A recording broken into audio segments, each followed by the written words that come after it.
بسم اللہ الرحمن الرحیم۔ السلام علیکم۔ حضرت بہلول دانا رحمۃ اللہ علیہ کون تھے؟ حضرت بہلول کا اصل نام وہب بن عمر تھا۔ آپ اکثر ایسی حرکتیں اور ایسی باتیں کر دیا کرتے تھے جو بظاہر سمجھ میں نہ آتی تھیں۔ بھوک لگتی تو پھر مجلس میں کچھ لے کر کھانا شروع کر دیتے۔ نیند آتی تو چاہے کوئی امیر یا غریب پاس بیٹھا ہو وہ پاؤں پھیلا کر لیٹ جاتے۔ ان باتوں سے بعض لوگ انہیں بہلول دیوانہ کہتے تھے اور جبکہ بعض بہلول دانا رحمۃ اللہ علیہ کہتے تھے۔ ایک دفعہ کا واقعہ ہے کہ کسی نے ہنسی سے کہا، ارے بہلول، آپ کو بادشاہ نے گدھوں کا حاکم مقرر کر دیا ہے۔ فرمایا، پھر یہیں بندھے رہو، یعنی تم بھی گدھے ہو۔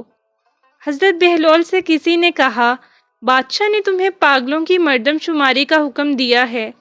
فرمایا، اس کے لیے تو ایک دفتر درکار ہوگا، مگر ہاں اگر دانا اور عقل مند لوگوں کو گننا ہو تو وہ تو انگلیوں پر گنے جا سکتے ہیں۔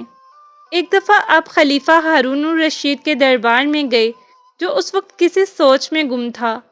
آپ نے دریافت کیا، سوچتے کیا ہو؟ اس نے کہا، میں اس وقت دنیا کی بے وفائی پر غور کر رہا ہوں کہ اس بے وفا نے کسی سے بھی وفا نہ کی۔ آپ نے فرمایا، اگر دنیا وفادار ہوتی تو تم آج بادشاہ کیوں کر ہوتے؟ ایسے ہی ایک دفعہ ہارون الرشید قبرستان گیا۔ وہاں طوفانی بارش کی شدت کی وجہ سے قبروں میں شگاف پڑ گئے تھے کہ مردوں کی ہڈیاں اور کھوپڑیاں نظر آنے لگیں۔